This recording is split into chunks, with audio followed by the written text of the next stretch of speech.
And in simulation, I really want to focus on in today's world, we do a fair amount of, well, we do a lot of simulation and generative design and reverse engineering and prototyping here at CamLogic, like a lot. And so we have some folks on staff that are flat out, they're my go-to people, and I'm pretty versed with it, but not like them. So, but one advantage and one comment that I used to get quite a bit, not just from the seasoned people here at Cam, but also from the students out there was, you know, the functionality is great, but visually I'm really struggling. I don't know what I have, and I don't know what I'm getting in the simulation environment and setting it up.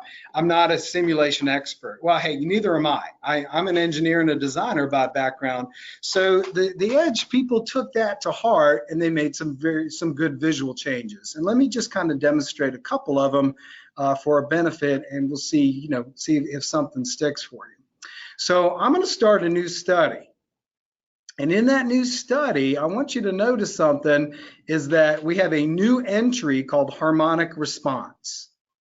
Okay, this is a big deal. This is inclusive with your premium license of Solid Edge. And on that note, I'm no licensing expert, but we have those here that are. The structure of simulation has changed. There is now a default simulation that you get just even in a classic license.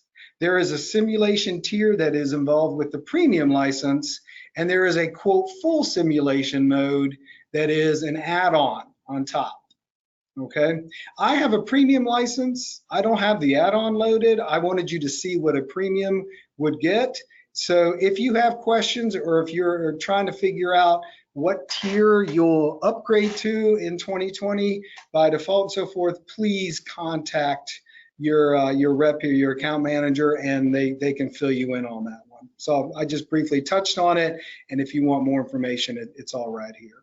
So we have a new Harmonic Response, and for those of you that might be interested in that, certainly at another time we can go through the little bit more advanced functionality dealing with that.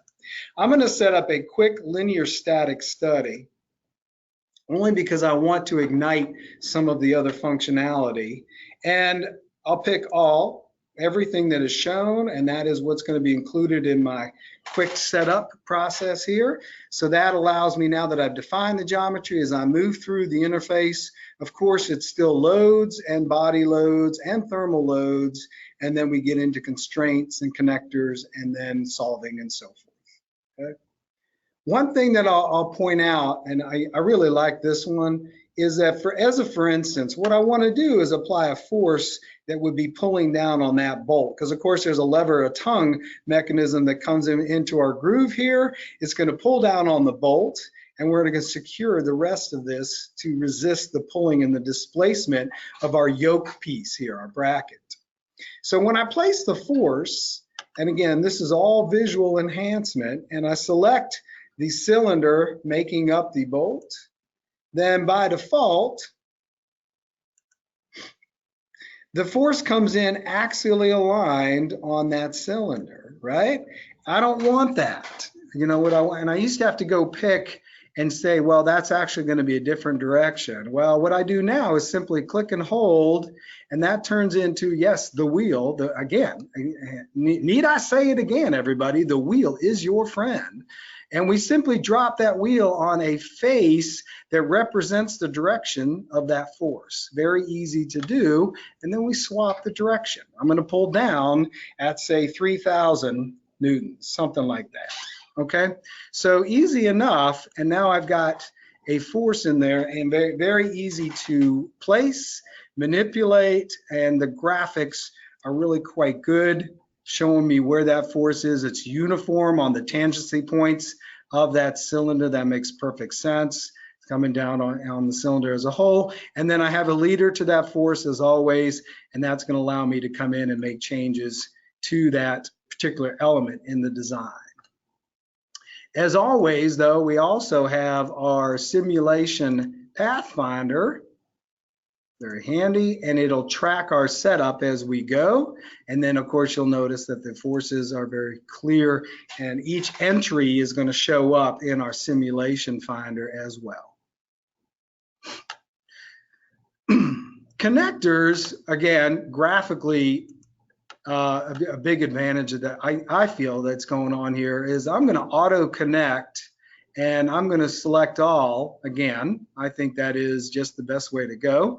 And search distance, I'll leave at the default, very minimal search difference there. And then the default properties of the connection, quick and easy to get to. And let me go ahead and let it put up my connectors.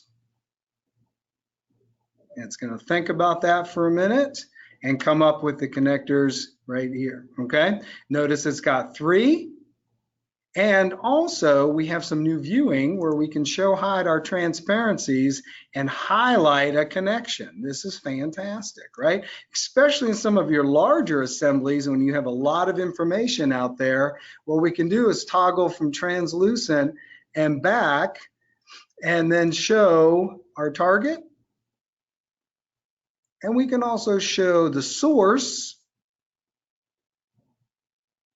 And we can then, of course, go back to the both in the default. So it's a little easier to decipher and to move around your connection point and so forth. And your results field here is showing you where it's going to create connectors. I haven't even created them yet, right? And allow you to tweak the source and the target at each individual connection point easily enough. And the translucent connections that are not being worked on at the moment, very easy. They're not out of your mind, but they are not the focal point, and it does clean up the view considerably. Pretty big on this one. Okay, so it creates the connector graphics so we know where we have our connections and where we do not. You still have your bolt and your manual connections where you can actually just simply specify a piece and a connection point and accept, okay, and go in the manual process as well as the automation.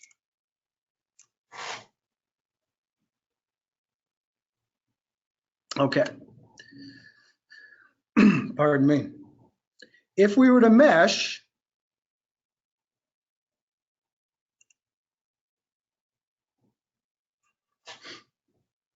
should not take very long. Tick tock, tick tock, tick tock. No, this is your chance. Quick, get up and go to the bathroom while you can, right? You won't miss anything, I promise. Hey, and voila. Yeah, the mesh display is considerably cleaner. New default colors, I think easier to decipher.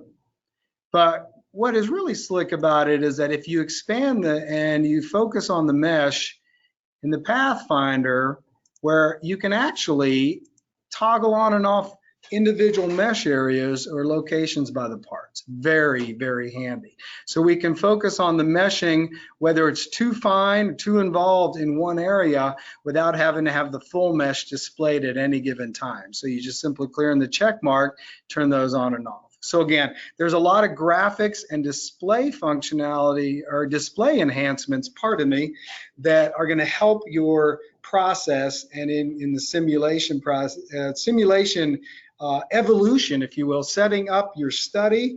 Typically, the feedback that we got was functionally we're great, but I can't make heads or tails of what I've got here. Visually, I'm really getting stumped on this. And so with that in mind, they took that to heart, and I think they made some very productive and very straightforward changes there that allow you to kind of see and work your way through the process. Because it's like anything else. We all wait for those results, right? And we all want to see those bar graphs, and we want to see all that. But if you don't have the setup legit along the way, I'm not so sure if the end to the means and those results are going to be a lot of good for you. So we're trying to enhance the setup process, and that's what 2020 takes care of. On an FYI, in the geometry area here, where we can see a little bit about that, one quick note, a recent question that I had is we have steel as a default material. Of course, material very important in the analysis portion of it.